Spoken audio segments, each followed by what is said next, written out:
എനിക്ക് എന്തെങ്കിലും സംഭവിച്ചാൽ അതിൻ്റെ പൂർണ്ണ ഉത്തരവാദി അയാൾ തന്നെയാണത്. നീ ഇനിയും ദിലീപേട്ടനെതിരെ പറയുവോടി എന്ന് ചോദിച്ചു. ഞാൻ പറഞ്ഞു ആ പറയും. അപ്പം നിന്റെ മുഖത്ത് ആസിഡ് ഒഴിച്ചാൽ നീ എന്ത് ചെയ്യും എന്ന്. നീ ഒഴുക്കി. ഇതൊരു വേറൊരു വിധത്തിലുള്ള ഒരു കൊട്ടേഷൻ മാതിരിയാണ് എനിക്ക് തോന്നുന്നത്. നിങ്ങളോട് ആ സിനിമ കാണരുതെന്ന് പറയാൻ എനിക്കെന്ത് അവകാശം? അത് നിങ്ങളുടെ ഇഷ്ടമാണ്. അതിനുള്ള കഴിവുണ്ടെന്ന് വിശ്വസിക്കുന്ന ഒരാളാണ്. എന്തുകൊണ്ടാണ് എനിക്ക് ഇനി ഡബ് ചെയ്യാൻ പറ്റില്ല എന്ന് പറയുന്നത്? ഫോൺ കോളിലൂടെയാണ് വന്നത്. 12/7 എനിക്ക് ഈ നമ്പറിൽ നിന്ന് എനിക്ക് കോൾ വന്നത്. അയാൾ വിളിച്ച ഉടനെ ഞാൻ പ്രതീക്ഷിച്ചില്ല ഇങ്ങനെ ഒരു കോൾ വരുമെന്ന്. അത് കാരണം ഞാൻ പെട്ടെന്ന് കോൾ വന്നപ്പോൾ എടുത്ത ഉടനെ ഇങ്ങനെ പല്ല് കടിച്ച് പിടിച്ച് ഇങ്ങനെ വളരെ കേട്ടാൽ അറയ്ക്കുന്ന തെറിയാണ് ഇങ്ങനെ പറഞ്ഞുകൊണ്ടിരുന്നത്. ഞാൻ മിണ്ടാതെ ഇങ്ങനെ കേട്ടുകൊണ്ടിരുന്നു. എന്നിട്ട് നീ ചോദിച്ചു. അപ്പോൾ പറഞ്ഞു, നീ ഇനിയും ദിലീപേട്ടനെതിരെ പറയുവോടി എന്ന് ചോദിച്ചു. ഞാൻ പറഞ്ഞു ആ പറയും, ഇനിയും പറയും. അപ്പം നിൻ്റെ മുഖത്ത് ആസിഡ് ഒഴിച്ചാൽ നീ എന്ത് ചെയ്യും എന്ന്. നീ ഒഴുക്കി എന്ന് പറഞ്ഞു. പിന്നെ ഞാനങ്ങ് കട്ട് ചെയ്തു, കോളങ്ങ് കട്ട് ചെയ്തു. അപ്പോൾ ഒരു കഷ്ടിച്ച് കുറച്ച് സമയമേ സംസാരിച്ചുള്ളൂ. അധികം സംസാരിക്കാനുള്ളൊരു സ്പേസ് 19 സെക്കൻഡേ കോള് പോയുള്ളൂ. പിന്നെ ഞാൻ കട്ട് ചെയ്തു. കാരണം ഇവിടെ പണിക്കാർ നിൽക്കുകയാണ്. അപ്പോൾ അവരുടെ മുമ്പിൽ വെച്ച് തിരിച്ച് തെറി പറയാൻ അറിയാമെന്നിട്ടൊന്നുമല്ല, പക്ഷെ നമ്മുടെ ഒരു സംസ്കാരം അതിന് അനുവദിക്കുന്നില്ല. അപ്പോൾ ഇവിടെയൊക്കെ ആൾക്കാർ ഇരിക്കുന്നു, പണിക്കാരൊക്കെ ഉണ്ട്. അതുകൊണ്ട് ഞാൻ പിന്നെ പെട്ടെന്ന് കോള് കട്ട് ചെയ്തു. പക്ഷേ ഇതൊരു പെയ്ഡ് തന്നെയാണ്. ഇതൊരു വേറൊരു വിധത്തിലുള്ള ഒരു കൊട്ടേഷൻ മാതിരിയാണ് എനിക്ക് തോന്നുന്നത്. ഇപ്പം നമ്മളെ സോഷ്യൽ മീഡിയ വഴി നമ്മളെ കുറേ പേര് തെറി വിളിക്കുന്നു. അതിന് പുറമെ ഇപ്പോൾ ഡയറക്റ്റായിട്ട് വിളിച്ചു തുടങ്ങി. തീർച്ചയായിട്ടും ഇത് വളരെ ഗൗരവമുള്ള ഒരു വിഷയം തന്നെയാണ്. ഇപ്പോൾ മറ്റുള്ളവരൊന്നും അയാൾക്കെതിരെ, സിനിമയിലുള്ള ആരും തന്നെ അയാൾക്കെതിരെ സംസാരിക്കുന്നില്ല. സിനിമയിൽ നിന്ന് ഞാൻ മാത്രമാണ് അയാൾക്കെതിരെ സംസാരിക്കുന്നത്. അപ്പോൾ മറ്റാരെയും, സാധാരണക്കാരാണ് അവളോടൊപ്പം നിൽക്കുന്ന മുഴുവനും. അപ്പോൾ സാധാരണക്കാരെയൊന്നും വിളിച്ച് ഭീഷണിപ്പെടുത്തിയിട്ട് കാര്യമില്ലല്ലോ. അതുകൊണ്ടാണ് എന്നെ ഭീഷണിപ്പെടുത്താൻ ശ്രമിക്കുന്നത്. പക്ഷെ ഞാൻ ഈ ഭീഷണിക്കൊന്നും വഴങ്ങില്ല. അങ്ങനെ വരട്ടെ, വരുമ്പോൾ നോക്കാം. അതുകൊണ്ടൊന്നും അങ്ങനെ തളർത്താനൊന്നും പറ്റില്ല. പരാതി ഇപ്പം ഞാൻ ടൈപ്പ് ചെയ്തുകൊണ്ടിരിക്കുമ്പോഴാണ് നിങ്ങളെല്ലാവരും വന്നത്. വാസ്തവത്തിൽ എനിക്ക് ഈ പരാതി കൊടുക്കുന്നത് കൊണ്ട് എന്തെങ്കിലും പ്രയോജനം ഉണ്ടോ എന്ന് പലപ്പോഴും എനിക്ക് തോന്നാറുണ്ട്. കാരണം ഞാൻ ഒരുപാട് സൈബർ പരാതികൾ ഞാൻ കൊടുത്തിട്ടുണ്ട്. പക്ഷെ അതിനൊന്നും എനിക്ക് അങ്ങനെ ഒരു ഇതൊന്നും കിട്ടിയിട്ടില്ല.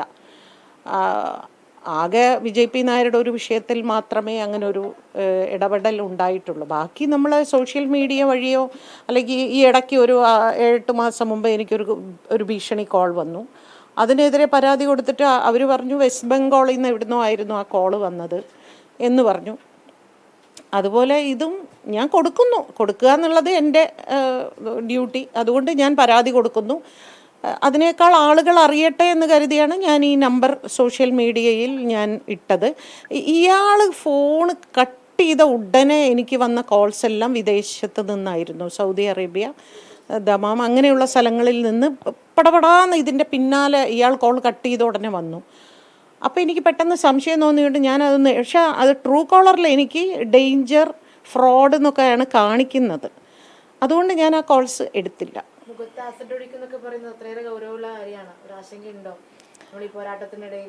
തീർച്ചയായിട്ടും അത് വളരെ ഗൗരവമുള്ളൊരു വിഷയമാണ്. ഇന്നല്ലെങ്കിൽ എവിടെയെങ്കിലും ഇങ്ങനൊരു ആക്രമണം നമുക്ക് നേരെ ഉണ്ടാകും എന്ന് ഞാൻ ഭയപ്പെടുന്നു. പക്ഷേ തമാശയായിട്ടാണെങ്കിലും എനിക്ക് എന്തെങ്കിലും സംഭവിച്ചാൽ അതിൻ്റെ പൂർണ്ണ ഉത്തരവാദി അയാൾ തന്നെയാണത്.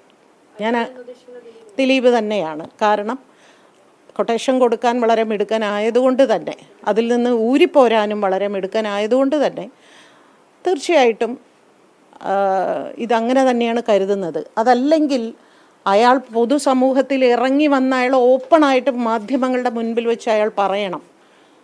അയാൾക്ക് വേണ്ടി ഈ പെയ്ഡ് PR വർക്ക് നടത്തുന്നവരോട് അയാൾ പറയണം ഓപ്പണായിട്ട്, എനിക്ക് വേണ്ടി ദയവ് ഇത് എന്നെ ഉപദ്രവിക്കുക, ഇതിപ്പോൾ എന്നെ കൂടുതൽ പ്രതിരോധത്തിലാക്കുകയാണ് എന്നുള്ള രീതിയിൽ ഒരു പ്രസ്താവന അയാൾ ഇറക്കാത്തിടത്തോളം കാലം ഇത് അയാൾ തന്നെയാണ് എന്ന് നമ്മൾ സംശയിക്കേണ്ടിയിരിക്കുന്നു. ഞാൻ ദിലീപിൻ്റെ സിനിമയ്ക്കെതിരെ പോസ്റ്റ് ഇട്ടിട്ടേയില്ല.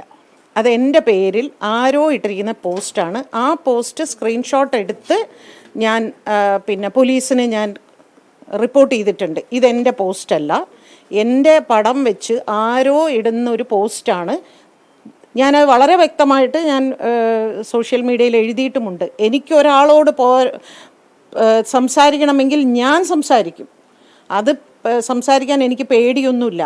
അതെനിക്ക് വേറൊരാൾ എൻ്റെ മുഖം വെച്ച് സംസാരിക്കണ്ട എന്ന് ഞാൻ ഒരു മറുപടി പോസ്റ്റും ഞാൻ ഇട്ടിട്ടുണ്ട്. ഞാൻ ആ പോസ്റ്റ് വെച്ചുകൊണ്ട് തന്നെ ഞാൻ പോലീസിന് പരാതിയും കൊടുത്തിട്ടുണ്ട്. ഇന്നിപ്പോൾ കുറച്ച് മുമ്പ് എനിക്കതിന് ആ പരാതി കിട്ടി എന്ന് പറഞ്ഞ് സൈബറിൽ നിന്ന് എനിക്ക് മറുപടിയും വന്നിട്ടുണ്ട്. അതുകൊണ്ട് ഞാൻ ആ സിനിമയ്ക്കെതിരെ ഞാൻ എതിരായിട്ട് സംസാരിച്ചിട്ടില്ല. കാരണം എൻ്റെ പോരാട്ടം അങ്ങനെയല്ല. എൻ്റെ പോരാട്ടം അവൾക്ക് നീതി കിട്ടണമെന്ന് മാത്രമാണ്. അതിനർത്ഥം അയാളുടെ സിനിമ നിങ്ങൾ കാണാൻ പോരുത്, കാണാൻ പോകുന്നവർ കണ്ടോട്ടെ, കാണാൻ താല്പര്യമില്ലാത്തവർ കാണണ്ട. ഞാൻ എന്തായാലും കാണാൻ ഉദ്ദേശിക്കുന്നില്ല, ഞാൻ കാണില്ല. ഇത് തന്നെയാണ് ഞാൻ പറഞ്ഞത്. നിങ്ങളോട് ആ സിനിമ കാണരുതെന്ന് പറയാൻ എനിക്കെന്ത് അവകാശം? അത് നിങ്ങളുടെ ഇഷ്ടമാണ്. ഞാൻ കാണില്ല. ലോകത്തെവിടെയായാലും ഏത് സമയത്തും 24 വാർത്തകളും ഓഗ്മെന്റഡ് റിയാലിറ്റി പാക്കേജുകളും എക്സ്പ്ലെയിനറുകളും വിശദമായി കാണാൻ ഞങ്ങളുടെ യൂട്യൂബ് ചാനൽ നിങ്ങൾക്ക് സബ്സ്ക്രൈബ് ചെയ്യാം.